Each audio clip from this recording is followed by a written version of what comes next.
Non-prescription drug abuse in the teen community is at an all-time high. Increasingly, teens turn to chemical dependency as a solution to their seemingly chaotic life experiences. This disease, drug abuse, affects all social classes and religious affiliations, regardless of economic stability. Specific reasons for teens turning to drugs are universal throughout America. These include environments that are not nurturing towards the teen, and also peer pressure from people that the teen surrounds him or herself with. In addition, a still forming self-identity in the teen is a catalyst for drug abuse. This search for identity may lead a teen to pursue something outside of themselves for happiness. This is compounded by variance in socioeconomic classes.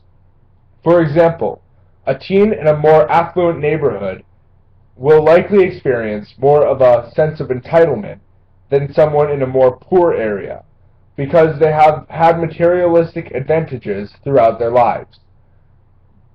These wealthier teens may turn to drug abuse out of their sense of entitlement. Conversely, a teen in an impoverished situation may turn to drugs because of a chaotic home environment.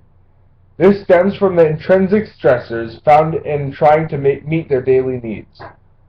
No matter what the reason for drug abuse, teens are more prone to start using drugs than any other age group.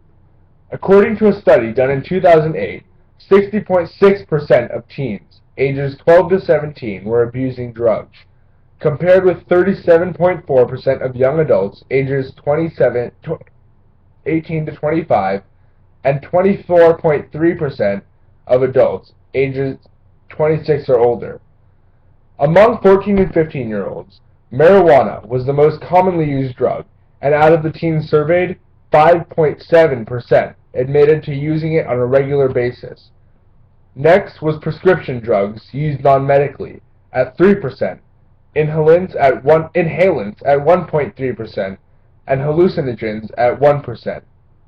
This means that throughout America, more than 1.2 million teens use marijuana regularly, and this does not even include the ones that do not openly admit it.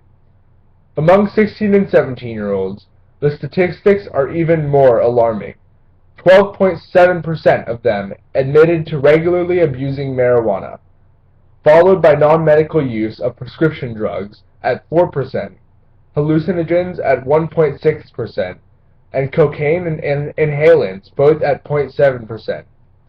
More than 2.75 million teens between the ages of 16 and 17 use marijuana. Again, this excludes the teens who do not admit it.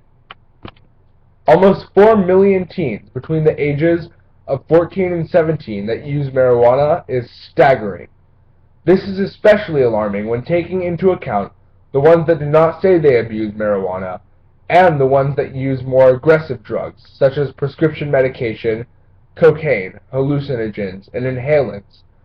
As previously stated, the main reasons that teens begin using drugs are as follows: chaotic home environment, an environment that is not nurturing, peer pressure, a sense of entitlement, and an unformed identity. Although these statistics are frightening, there are some productive strategies within the Jewish community which can counteract some of these fundamental problems. This recipe for informal Jewish education has incredible results in lowering the number of Jewish teens turning to substance abuse. There is a solution. Being part of an informal Jewish activity or Jewish group creates a good place for someone as volatile as a teenager to be raised in. One important reason is that it creates a supportive and loving environment for the adolescent. One aspect of being Jewish that can help a person grow into a responsible, loving adult is being a member of a synagogue. Studies show that being part of Jewish informal activities greatly enhances a person's chance to become a synagogue member. Those teens that were part of a Jewish youth group were 30% more likely to join a synagogue than those who were not. Teens that went on Jewish camping retreats were 34% more likely to join a synagogue than those who did not, and teens who traveled in Israel were 28% more likely to join a synagogue than those who didn't. These are only a few examples, but they clearly show that informal Jewish activity greatly increases the desire to join a synagogue. This provides a strong sense of community. In this way, people are able to help each other through hard times that may, in other environments, lead to drug abuse and addiction.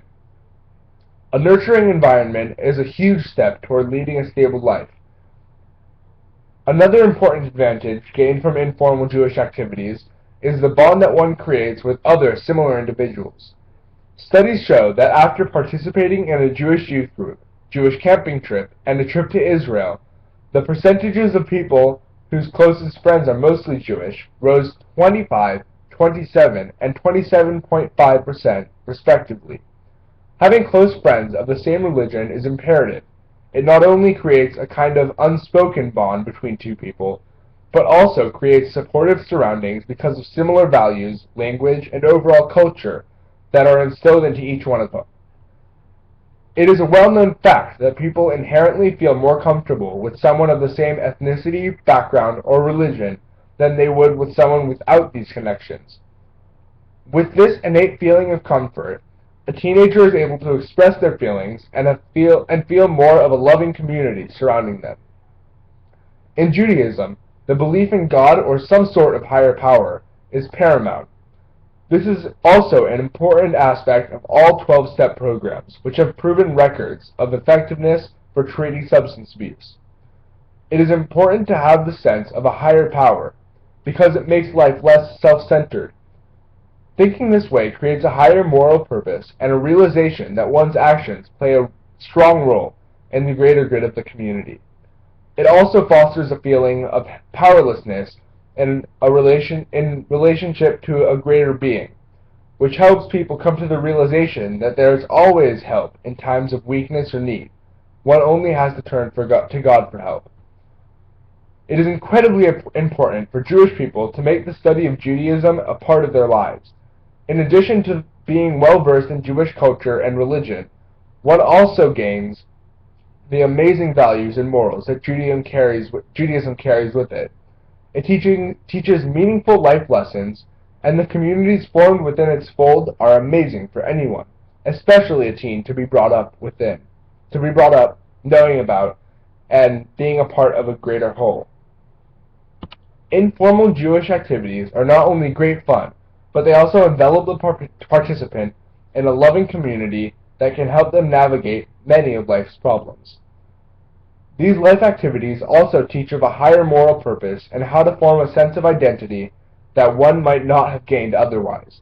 If every Jew participated in some form of informal Jewish activity, the epidemic of drug abuse overall, especially in Jewish teens, would be so much less of a problem today. I encourage everyone to look more into a Jewish learning activity or program and see how it will change their life.